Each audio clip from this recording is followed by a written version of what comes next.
That's exactly what happened. I was like, I'm going to create my own podcast. Happiest is going to be the sponsor. And that's how I'm going to tell all my friends about Happiest and start This getting the episode's word brought out. to you by Happiest. That's right.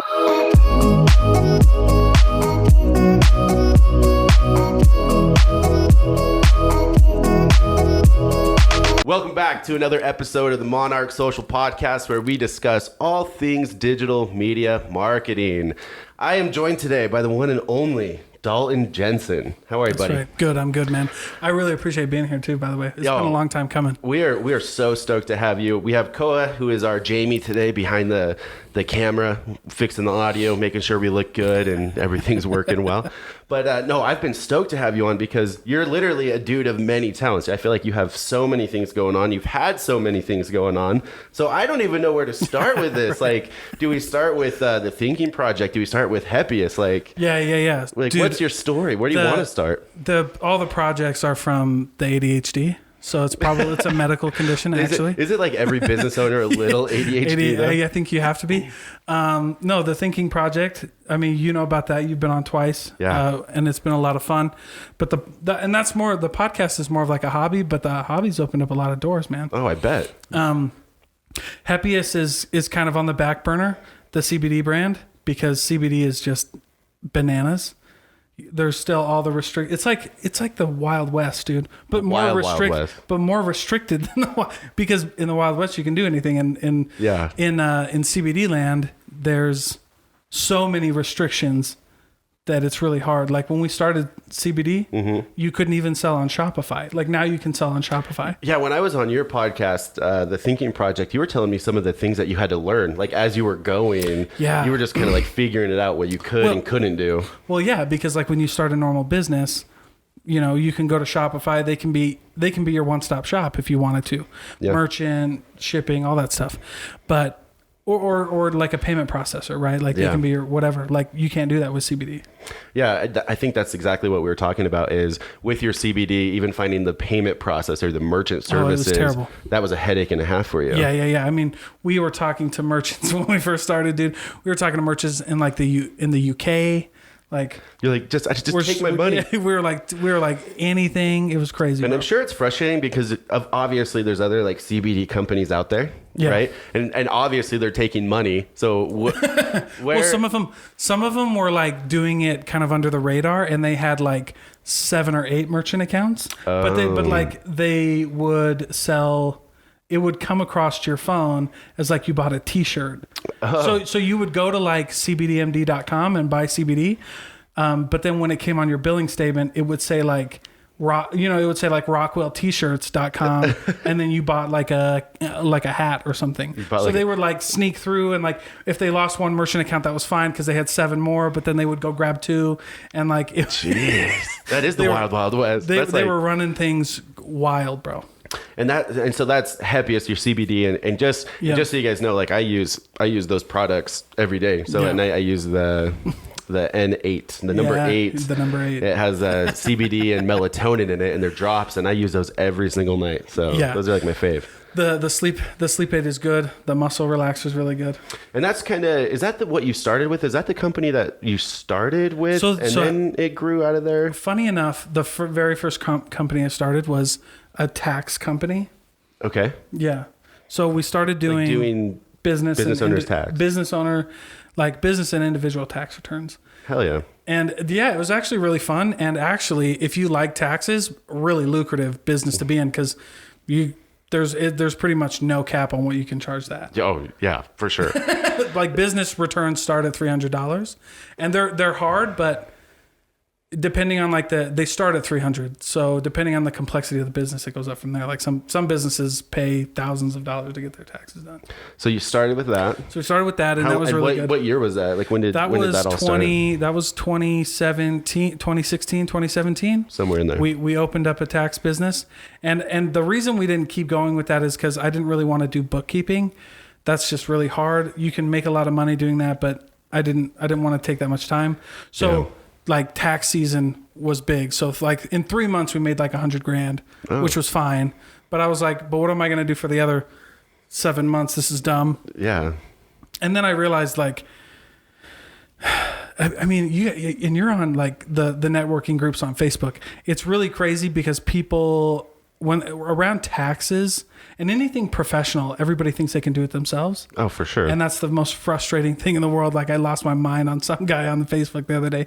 He was like, I need a person to do my business taxes, 1065. A 1065 return is like an actual business return. And he's like, I need to do this, but I need somebody to go right up to the line, but I usually do them myself. So I just need somebody. And he was just like saying all this wild shit. And I was like, it's like, you don't understand how it works, I was sir. like, what the hell are you doing? He's like, I just need somebody to tell me what to do. And I'm like, go hire a professional, you dumbass. That's one of the things that I've always have done in our business is I'm not great at spreadsheets and money and stuff. Obviously I understand like the top down, big ideas and what needs to happen. But I have always have outsourced that to a professional. Shout out to Brad. Brad's our tax guy. He's our accountant. Yeah. He does all our stuff for us. But that's just one. It's like a foreign language. All the different, how like the tax breaks and the tax benefits and how to save you money. Yeah, and credits and when you're spending money. And there's a lot of people out there that when they're working, like tax people or CPAs or whoever, a lot of those people are so scared of like government, like they have like the government interests in mind rather than like their client. Well, it's just, here's why though. And so it gets like really weird, really fast in that realm. Yeah. It does. But here's why. It's like you have the IRS, and this is also another reason I stepped out of it, because I just don't like the government in general. And the IRS is like the Gestapo, bro. Like they can come, they're like payment processors. They can do anything for any reason. Yeah. They can wake up one day and be like, I don't like this Morgan name. And so they're going to go in the next day and delete everybody's, freeze everybody's account that has Morgan on it. Press of a button, dude. Yeah. And then when you call your bank, you're like, hey, what's going on with my money? They're like, the IRS, there's nothing we can do about it. Have a great day. Click. Jesus. And the IRS, hey, what happened? We'll send you a letter. Click. Like they can just do whatever they want, bro. So it is a fine line. It's like, how do we navigate this crazy world? And the tax code, I mean, just like a fun fact about the tax code, the actual tax law, out of the 90,000 pages that the tax law is, the actual law and percentages is about like 6 or 7 pages. The other tens of thousands of pages are how you define income. It's how you define it. Well, like tax is so fun. Yeah, what a fun topic. Yeah. But it's interesting. It's also like, but it's for business owners, because a lot of people listening are business owners. That's when your mindset changes. When you become a real business owner, you stop looking at how to save money on taxes and you start figuring out how to save like your income. So how do you switch income, that type of income you're making? But sure. All right. So after the tax business, then what? Then what'd you do? Then it was Happiest. And we started that CBD company, and it's been going good. And then I branched out into what I really love doing, which is like, and what I'm doing now is like business consulting and like sales. So that's where like the virtual assisting came in. Mm-hmm. Like it was just a foot in the door to like help people run the back end, but also help people like run their business efficiently. And then sales, like I'm a sales guy. Yeah. I was going to say, and just to clarify, because obviously you've done a ton of things, but when I think of Dalton Jensen, I think of two things. I think of the Thinking Project, which is an awesome podcast, and we'll link it in the bio, guys. So check out that. And then, sales professional, business consultant. So I do think of sales. Dalton's very active on Twitter and different things that I follow him on. He has a newsletter and all sorts of stuff.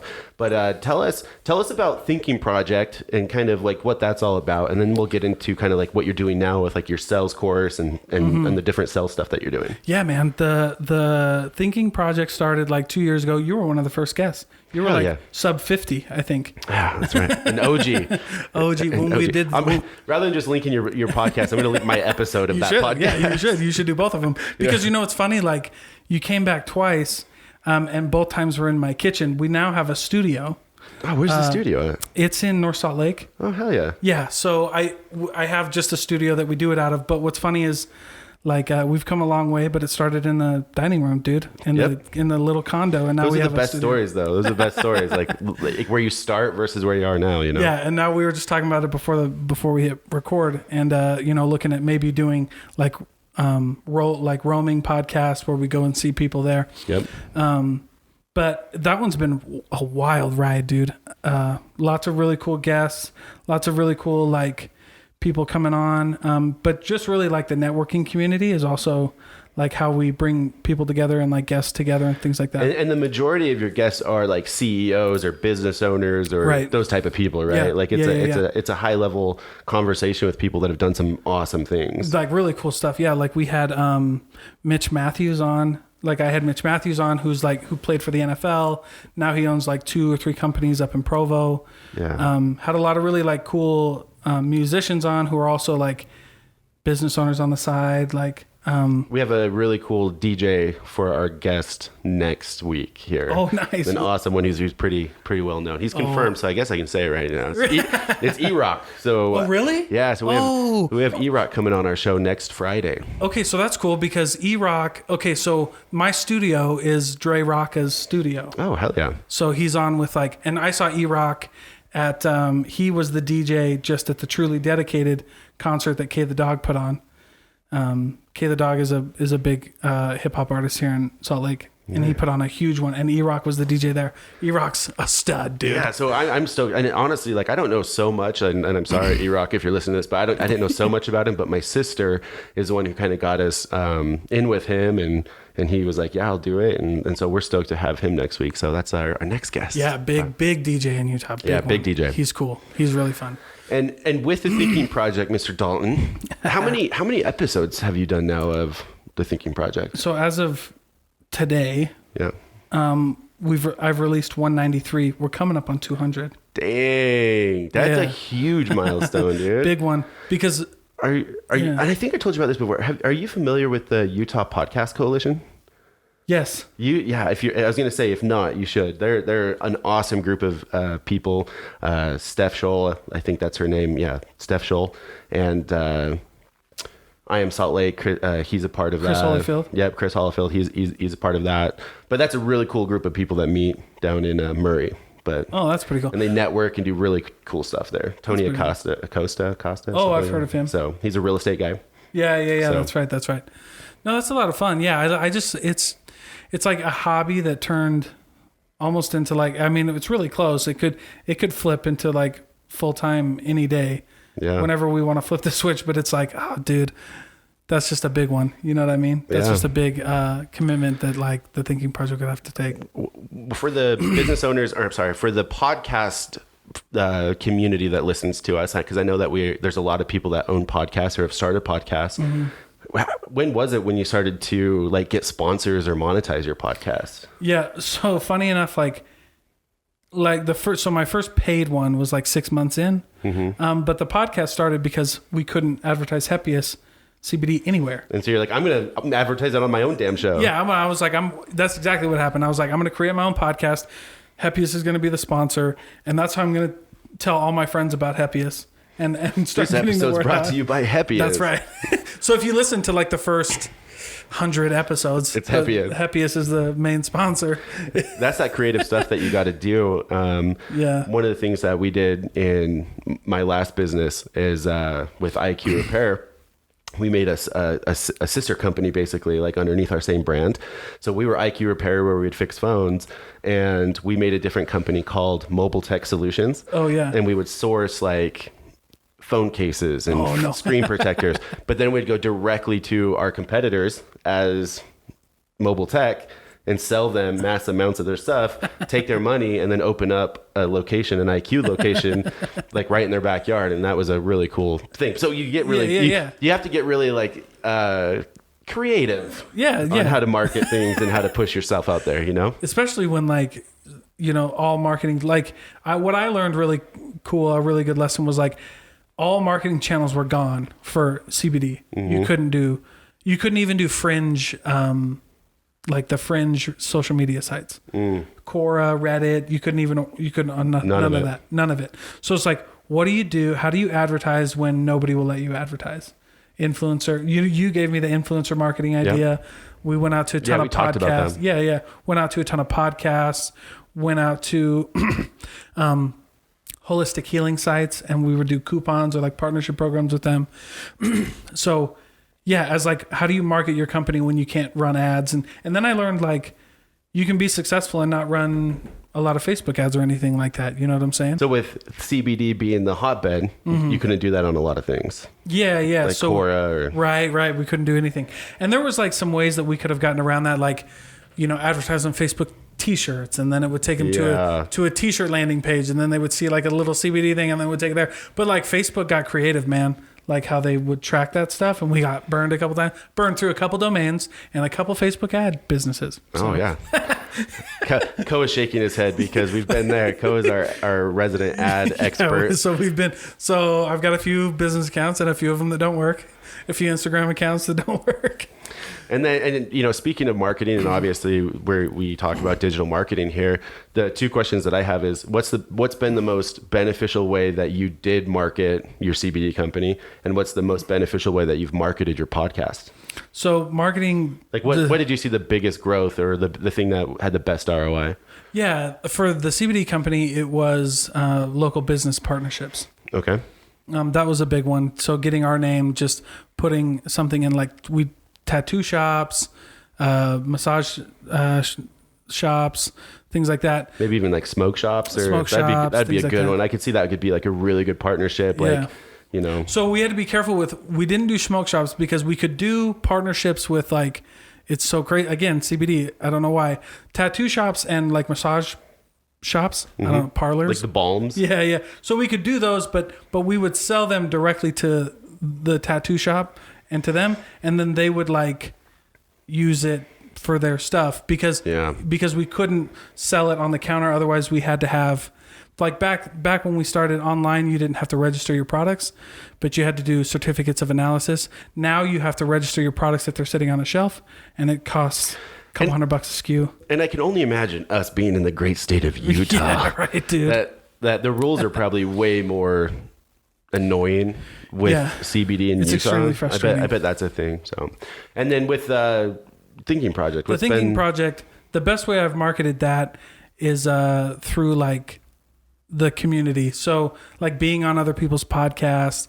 But actually, here's the best one with the Thinking Project is and I'm sure you guys talk about this on the podcast, but like borrowed audiences. Oh, for sure. Yep. This is why we just scheduled 5 guests. This is why you're on my podcast right now, bro. Exactly, because I'm going to share. Yeah, because I'm going to share this with your audience. I'm going to put it in my newsletter. I'm going to put it on my Facebook group. I'm going to talk about it in my podcast.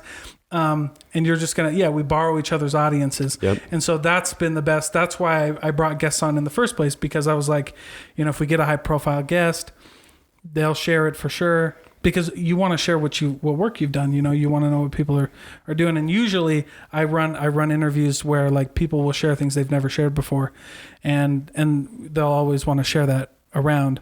So just borrowing audiences and growing that, getting on other people's shows, just like really like getting your name out there, you know, for small businesses. You need people resharing your content. Yeah. You need other people's audiences to hear you, and the best way to do that is getting people that have, you know, big that are in that same vein as you, and they're going to be sharing your content, and that's helped us a lot as well. I mean, last year we had a ton of guests, and then we stopped, and now we rescheduled a whole bunch of guests for March and stuff. But that's been huge for us as well. Yeah, you just like, hey, I'm going on Monarch Social podcast. Yeah, check it out. And then people are like, oh, Monarch Social had Dalton. Oh, they had like E-Rock too. Oh shit, this is a dope podcast. You know what I'm saying? Yeah, we've had some fun guests. You know, like you know Wes McBee with Top Shelfers podcast. Dope. So he runs a dope show, and he's been on here, and he's about ready to start his podcast back up. He's been gaming and doing some stuff on his Twitch channel, but he's getting his podcast going again. I saw, so I'm stoked for that. But yeah, and that's just part of it. You know, it's like if you're a new business owner and you're trying to figure out how to get your name out there. But that's why I love sales too, because like... Yeah, that's what I was going to say. Let's get into the sales. How did that come? So you were doing the podcast. Oh yeah, but I've been in sales my whole professional career has been sales. Oh yeah, you said one thing to me one time that stuck with me ever since, and I've told like 5 different sales guys of mine about it, you know, but Dalton's great at sales. So yeah, let's get into that. How? Yeah, dude. No, I think the one you're talking about is like, you can't, so the story where that lesson came from, I'm selling in an environment that's just crazy. Like, and every business owner, every sales guy, they have the same problem when they start. and it's the same for everybody. I don't care who you are. It's hyper empathy. It's like hyper empathetic. Like you start taking empathy is sharing the feelings of others and understanding. Hyper empathy is owning those feelings, right? And like owning their situation. And you can't do that. So the story was, and I don't know anything about basketball. So when she was telling me this story, I was like, I don't know what the hell you're saying, but the principle stuck. The story she told was like, they were playing basketball, and sometimes in basketball, like they were losing, and I guess sometimes in basketball you can foul and the clock stops and they have to like throw the ball in or whatever. Like I said, I don't know shit about basketball. Yeah, same. I'm horrible at sports. But like, Koa, do you know anything about basketball? Okay, am I talking crazy? Yeah. So essentially, like they're down. It's at a certain spot in the game, and there's a way that she can foul and stop the clock and get the ball back, right? But if she's like, I had to foul out though. Like this foul would put me out of the game. I would have sat out the whole game. And she's like, but we're on a team, so I'm like, all right, I'm gonna go foul. The story goes, she fouls out, she gets on the bench, but her team gets a chance to intercept the ball, and then they score and they win, right? So the moral of the story in sales is don't be afraid to foul out. Yeah. Like you're going to have to push. There's going to be a time when you're going to have to push, and you're going to push too far, and somebody's not going to like you. Somebody's going to think you're a pushy salesman or whatever, right? So you can't be scared to foul out. If somebody doesn't think you're freaking annoying, like the only way I'm going to stop calling you is if you call the FCC. See, and that was the nugget that he dropped on me, where he goes, as a sales guy, if you're not a little annoying and annoying that prospect, like you're not doing your job. Yeah, like you're not doing it right. And I was like, holy shit! Like it's like I knew that. But like verbalizing it that way, I was like, dude, that is perfect, because there's so many times I've worked with sales guys, I should say, in quotations. Well, they'll have like an awesome meeting with someone, and then they just and we always hear fortune in the follow up, but they'll follow up like once, and then they're done. Right. And I think part of the reason that we've been so successful is that, dude, I might be annoying as shit to people. I hit people up consistently if I'm working on a lead, if I'm working on a client and nurturing them. You're either going to tell me no, and then my follow-up schedule will get a little less frequent, but I'm still going to follow up with you, or we're going to say yes, we're going to do the deal. Like the thing with that is nobody, and I wrote this in my book, but nobody gets the full value of your conversation unless they buy from you. Like one of the most annoying things I hear in business is like, just give value to people and they'll come and buy from you. It's like, dude, in order for you to experience it's like the first step. Well, yeah, I mean, like yes, give people value. Like if you go on my Twitter, like I give lots of great sales advice, but if you want to become a master salesperson, and I want you to become, you're going to have to buy my group or my coaching, because like you're not going to get it all in my Twitter. Oh, okay. So that's a good one then, Mr. Jensen, is with your sales. Yeah. Explain us like what your product is, or like what are you selling? Are you selling one-on-one? Are you selling a training? Yeah. So there's group coaching and then like a 7-week intensive program that I run through. But essentially I just teach the art of connecting with people. Yeah. Like connecting in every sense of the Lord. Like how do I don't know this person. How do I connect with them? Like to start.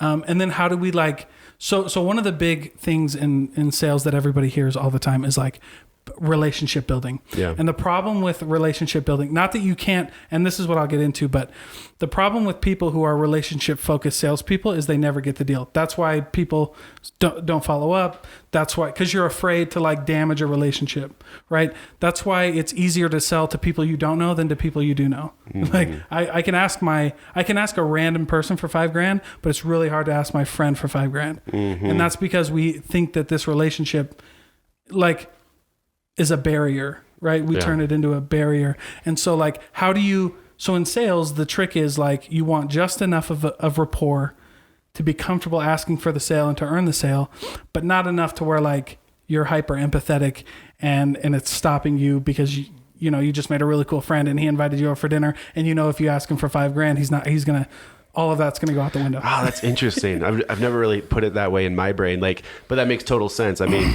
there's been times where me and Koa have gotten into certain business meetings, and we've pitched like $20,000 packages, if you will. Yeah. I don't think I could do that to like my dad or like someone like my friend. I think that would be super tough. Of like looking at my friend and being like, "This is going to be $20,000." Yeah. So, but I could do that to someone I just met like a week ago. Right. So that's why. So the main focus is the art of connection. communication, and then empathetic selling. So empathy is like a buzzword, but it's actually a very like strong word. Like people think it's like this soft skill and this like, you know, very, I don't know how to describe it other than like just a very soft, like butterfly word, right? But empathy is actually a very strong word and a very tactical word. Sure. You know what I'm saying? So like when you have empathy, like real empathy is being able to set boundaries and being able to ask your friend for 20 grand and not feel bad about it and not ruin any relationship that you have with your friend. Oh, for sure. You know what I'm saying? Because if you're leading with empathy in a sale, you're not ever going to get to a pitch where they're not ready to hear 20 grand. You know what I'm saying? No, that makes sense. Not to put you on the spot. Sure. With this type of selling, is there like, did you read a book? Is this just pure Dalton perspective that he came up with, or is there certain books out there that you would recommend, like for those that are in sales that they're like are must reads, must haves in their library? For sure. So I kind of, so when you steal from one person, it's plagiarism. When you steal from 8 people, it's called research, right? Yeah. Or there's that one too that says that, you know, good artists copy and great artists copy and make it their own. Yeah, exactly. And so, you know, so tomato. So is it my thing? Like, absolutely not. And what I teach isn't reinventing the wheel. I just put a different perspective on it. So that people because my target audience isn't like an aggressive salesperson, isn't like a seasoned hunter salesperson, which I would be, right? But like this product is more for business owners who want to learn how to like get their first few clients, close a high ticket item. Because here's the problem with a lot of people who start business. They're like, I love what I do. I don't want to sell. Right. And that's a problem because if you don't sell your own stuff, you can't hire a salesperson. Like if you were going to come to me and say, hey, I don't have a sales process. I don't have leads. I barely know what my offer is. I want you to work for me and I'm only going to offer you commission. You can go F yourself. Yeah. Well, that's happened so many times in businesses because obviously I've done consulting myself for businesses. Right. That's with my other company. And one of the big things that you'll see is if you're hiring a sales position and you don't have like those numbers, like what's your conversion rate and like what's your process and what is all this? If you don't have that, good sales guys will just, they'll be like, no, dude, like, fuck you. Yeah. Like, well, because like you have nothing. Yeah, because like we're not marketers. Like I'm not going to come into your and build a marketing camp. But books, right? Sorry. So definitely, I've just gathered all of this info and kind of put my own spin on it. But Never Split the Difference by Chris Voss is great. It's a great book. Yep. That he talks about tactical empathy in that book. In fact, I learned a lot about tactical empathy from his Black Swan training. And his masterclass. So that was a great one. Anything by Jeb Blunt, but if you want to know a place to start, Fanatical Prospecting. Ooh, I don't know that one. It's a great book. Yeah, you'll have to text me that so I can find it. Yeah. So Never Split the Difference for learning how to negotiate. Fanatical Prospecting to start. And then the book that I love, it's an old book, but it's called Spin Selling by Neil Rackham. Ooh. It's great. So it talks about how do you like... There's a few in there. There's a few books that you got to get. So whenever I have a new salesperson start and they ask me how they like what training they should do, I don't send them to Sandler. I don't send them to my stuff. I say, go read those 3 books, take as many notes as you can, and then go out there and get it done. Nice. Back when we were just 2 punk kids that had a business, we were talking to Mark Cuban, and we had his email, and he would email us, and we were talking about, all these big things that we wanted to do and processes and marketing initiatives and growth. And he basically came back and was like, sales cure all. He's like, go master selling what you're doing. Yeah. He's like, go get as much cash as you can. And it kind of changed the whole way that we did things. We were like, yeah, we can have all these huge plans and like all these things, and we just need this. And we were like, do we get an investment? Do we get a loan to do all these? And he's like, dude, just go start sell. selling it, bro. Just go sell. Just start selling And I it. think a lot of times business owners get stuck in that where they forget that sales cures all. Like cash is king. Well, cash flow is king, I should say. Cash flow is king.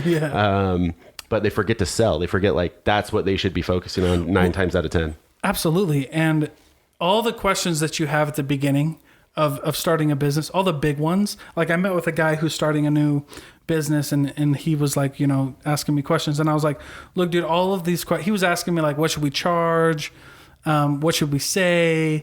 And all of these things. And I'm like, all of those questions are answered when you go out and you start talking to people who you like and start asking people for money. Like, you don't set your prices, the market sets your prices. Yeah. Yeah, no, I love that. That's like a little nugget of truth right there for y'all. But yeah, if you're a business owner and you're like, where do I start? Go get an MVP, like your minimum viable product, and see who will buy it. Because if nobody will buy it, you can have everything you want in the world, but it's not. Yeah, the market's going to tell you a lot of things. And the other thing that I always see with new business especially is a lot of new businesses try to like undercut the market, or they're just not, their prices really suck, as in they're too low. And 9 times out of 10, when I start with a new business, I am always recommending raise your prices. Yeah. Because it just helps so much. It would help hiring people, it just helps in so many different ways. But when new businesses go out there, like, they're almost scared of what their prices should be, and they cut themselves short, and their value is there. Like, the value is way there. Like, I met this kid, and this is really weird, but I went out on Mardi Gras. I went out to a bar and I was talking to this kid, and obviously I always talk about business, and he was a videographer, and we were talking about his prices versus what we charge for our prices. And he was just baffled because he was charging pennies, dude. And anyways, don't sell yourself short. Yeah, no, but don't be scared to say those higher numbers. Well, but that's the thing though. People like charging too much is just as bad as, charging too little is just as bad as charging too much, because people will go like, like when I sold cars, it was like, would you buy a Lamborghini for 10 grand? Everybody at first goes, yeah, I'd buy a Lamborghini for 10 grand. And I go, not if you know what a fucking Lamborghini is. Yeah. You'd be like, the first question you'd ask is, what's wrong with it? Is it real? Yeah. Is it fake? It's actually. Is this a Wish.com Lamborghini? Yeah, exactly. It's actually a Sentra with a body kit on it, right? Yeah, Jesus. Because everybody answers that. They go, yeah, I would totally do it. Like, no, well, then you don't know what a Lamborghini is, and you should figure out your dream car, because you wouldn't want a Lamborghini for 10 grand. Yeah. That goes hand in hand there. I follow a lot of like business people on Twitter, just like you. Yeah. And there's one guy, and I can't remember who it was, but he was saying something like, basically, if there's a company out there and they wanted like the best marketing or whatever it was, if they wanted the best, are they looking for the cheapest? And it's like, no, like, obviously they're going to look for someone that's probably more expensive, because that's what they're expecting to pay when you're a seasoned vet and you have that experience. Like, they want to pay for that experience. They want to pay for that expertise. And so cheapest is not always best. But like you said, sometimes if you're too high, you might be missing the mark. And what I've learned in life is there's levels. When you first start out, obviously you need to be, taking what you can get on and things like that. But there should be levels. You should be progressing through it. I think a lot of people get stuck in networking meetings, and a lot of networking meetings are little mom and pop shops.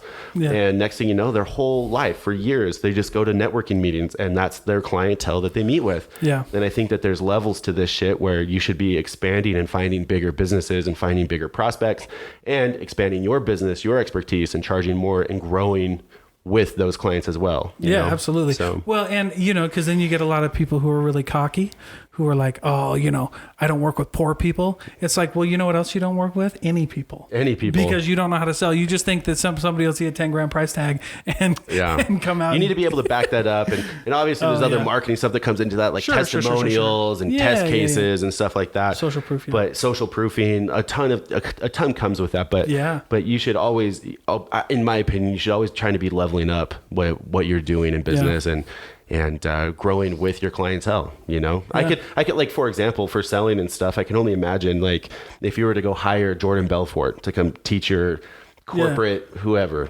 how much is he going to charge? He's going to charge a ton of money for a shit ton of money, right? And so if he even decides to come, you could dangle 20 G's in front of him and he might be like, nah, that's not worth it. Okay. I love Jordan Belfort, by the way. I do too. The Way of the Wolf. That's one of my favorite sales books. I love Jordan Belfort for his sales, not his morals. I'll just put that out there. But I love his way of thinking with sales, and a lot of, one of the things that he said from The Way of the Wolf, by the way, just a little caveat, is you have to be the professional. And when I was reading his book, that really hit me, because when we first got started, like, Makoa, hands down, knew way more about Facebook ads than I ever needed to know, Right. And I heavily relied on Makoa just to be that professional in there.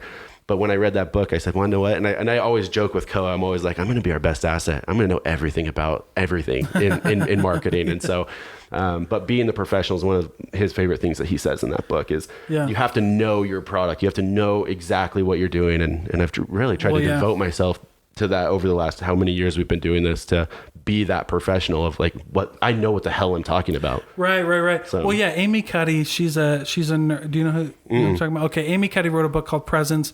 She's like a neuroscientist, neuropsychologist. She ran a study that Harvard did a study. She's a Harvard professor, did a study that on how people judge an interaction when they first meet each other, and it's warmth and competence. So do you know and do you care? Do you know and do you care? Yeah. So if you have to demonstrate those two things. And that's a study, or is that a book? So the book is Presence. Oh, the book is Presence. Sorry, I missed that. Well, she talks about that. Now the whole book is actually not about that principle, but it is about like being present and showing up and all these things and all that stuff. But that nugget from that book, I was like, shit, that's sales, man. And with all this stuff that you're talking about, tell us about this. And we have briefly talked about this, Dalton, but what is the sales vault that you have? Oh, yeah, dude. Tell our listeners about, because they're probably hearing all these really good things, especially if they're into sales right now, but you have something called the sales vault. What is this? What is this So thing? Again, it did not reinvent the wheel, but it's all of the things that I use daily in my sales. So like I have my cold calling scripts in there, cold emailing scripts in there, my closing guides, my negotiation guides and tactics. I have a bunch of videos and audio books in there that are just there for people to tap into. And yes, it's really good. But here's the crazy that you want to hear a crazy story about this sales vault. Oh, I used to give it away for free. Like when I would hire salespeople, I'd be like, all right, here's everything you need to know. Here it is. It's a Google Drive. It's not a Google Drive anymore, but here's a folder. I'll share it with you. If you just do what I tell you to do, you'll do great. Nobody would do it. Yeah. And then when I started charging people, everybody would do it. Isn't that funny? It pisses me off, actually. Gosh. It makes me so mad. I want to give it to you for free, but if I do, you won't do anything with it. Maybe it's that value thing then. It's like, if it's free, okay. No one cares. This is just free. I didn't have to work for it. There's no skin in the game. But since I bought it, you bet your ass I'm going to go through it because that's my money I just spent. And then everybody, I better get what this is worth. And I'm like, if you don't, I'll give you your money back. Yeah. And so how long have you been doing this sales side of things now, this sales coaching? When did you start that? Sales coaching, actually, it only became official maybe for a couple months. But I've always kind of done it like on the side, just when like people need help. So that's where I got most of my social proof and like case studies. We'd go into like a local business here that sells, that's like a college for cosmetics, the National Permanent Cosmetic Society Academy. So they sell these things, and they were in a slump. Their owner reached out to me because she's on my podcast. She knew I was doing sales. She's like, I just need you to meet with my sales team. Met with them 3 times, charged them not even kind of what I should have. They made $45K after only meeting with me 3 times. So it's just like it's just ideas. It's just ideas, right? Like. And I wasn't, and I was meeting with seasoned sales professionals, and I think that's why I do really well in these, because I'm not like, I went into this group and I was like, look, I'm not going to teach you anything new. I'm not here because you guys suck. I'm here just to like grease the wheel and get you going and give you some new ideas. So like, because it just breaks down walls. Like when you go into a business, sales is very ego driven. Oh, for sure. And so when you go into a group of salespeople, you just set them straight. You're like, look, we're all going to learn from each other. I'm not here to teach you anything, but let's collaborate. Let's learn together. And let me show you what we can do and just bring something new to the table. Just change your perspective. And when you do that, everything's fine. Yeah. You meet new people. So if people wanted access to this sales vault of yours or get in touch with you, where's the best place to like find that stuff? Yeah, you can go to empatheticselling.com. So empatheticselling.com. I'll put that link in the bio as well for everyone. And then I guess my last question would be, is this year, where do you see your empathetic sales going? Where do you see Thinking Project going this year? What are your big plans? Where are you headed this year for the rest of 2022? I want to do like traveling podcast. I want to meet more people and go to them without going like remote and like virtual. So I want to do like a traveling podcast to go to meet people where they are. And for those listening, if you're a business owner, a CEO, you have an awesome business, please reach out to Dalton if you think you'd be a good guest on the Thinking Project. Please. Like, you're always looking for guests. Oh yeah, and I rarely say no. And I know you're booked pretty far right now, but reach out to him because that would be a great opportunity for you if you're a business owner. Yeah, so. yeah. And then so for the sales side of things, so that's what you want to do with the podcast, traveling podcast. And we were just like nerding out about all the cool equipment that we're getting. Yeah, dude. And that's part of the reason that Koa's not here right now because we didn't get it in time. We didn't get our Roadcaster. So That's there's right, that. Dude. But we gotta do a podcast with all three of us together. By the way, we'll do it in the studio. Yeah, we'll do it. And either or. We'll have Koa on. Koa's really fun to absolutely talk with. But we the sales coaching part of it, just want to like that is like I mentioned earlier, like I wish I could give it all away for free, but even when I do, people don't take advantage of it. So what I want to do with that, but that's like I want to help people project. Hence why I stopped my coffee group. Yeah. I gave it all away for free, dude. And nobody would do it. Well, I did my coffee group for 2 years. I was like, sorry, I'm taking over for a sec. Go ahead. But for 2 years, dude, I ran a coffee group and I would teach business principles. I would teach all sorts of shit about marketing or business or just, how I've improved my life, over the course of the last 5 years. Yeah. And like people would just come and go, whatever. And so I was like, fuck that. Even though I love doing that, I love giving back, I love teaching. Teaching is a huge passion of mine. Yeah. I finally started just charging everyone for it. And guess what? People listen and you actually get money from it now. And it makes it worth both of your time because they're putting skin in the game. And so I had to do that too that's why I don't do coffee anymore. Yeah, right. So. Well, it's true. So, but this is like my passion project because like business owners, there's the business owners who are starting who need to learn sales. That's who I focus on. And then there's businesses who need to outsource sales. And hopefully I'm working on a project that we're going to take care of that too. But for now, like just teaching people how to like talk to people, like how, like nobody gives a shit about what you're doing. Yeah. And I truly mean that. Like, okay, there's a million marketing companies, there's a million sales coaches, there's a million podcasts, literally there's a million CBD companies. Like, why does somebody give a shit about you?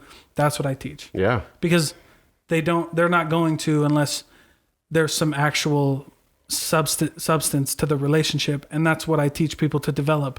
That's because great. Nobody gives a shit about your business. Most people just care about what's in it for them, what's in it for me, with them. Yeah. Well, and there's nothing wrong with that. And people get mad at me. They're like, I have people who care, and I'm like, I didn't say that. I said that in general people don't care about your business. They care about you. Like the reason you have clients is people like you. Yeah. Right? Like out of all the millions of marketing companies, why would somebody buy from you? Because you're you. Like that's the differentiator. And so like, how do you bring that out? How do you navigate those conversations with those interests in mind and treating people like an end, not a means to an end, right? Because people can smell commission breath. Yeah. All of this good stuff. Yeah. That's what I teach. Commission breath. It's true. I'm going to start saying that, commission breath. It is. Like I smell your commission breath. Yeah, like you... Quit breathing on me, bro. It's true, though. You fucking stink. I don't want to talk to you anymore. Hell yeah. So Empathetic Selling, that's where they can find you on there. The Thinking Project, we got that. Yep. All right, anything else? Anything else you want to tell our people, Mr. Dalton? Nope. DaltonKJensen.com. Shout out Monarch Social for that one. Oh, yeah, we built his website. They and we did your it, hype video. And they did the hype video on there, so you can see everything on there. Damn. So, and you'll see powered by Monarch Social at the bottom. Hell yeah. Well, guys, thank you for being here. Yeah, we really appreciate it. We're going to have to run this back with Koa. Absolutely. I think that would be fun either on your podcast or come ours. on my podcast. I've been on yours twice, so you got to come again on ours. All right, deal. Like maybe that's how we'll start it. But guys, you can catch us. We drop our podcast every Tuesday, and you can find us on Apple Music, Spotify, YouTube. And if you like the show, if you liked any of what you heard or saw today, give us a like and follow or subscribe. And we'll catch you next week. Thanks, guys.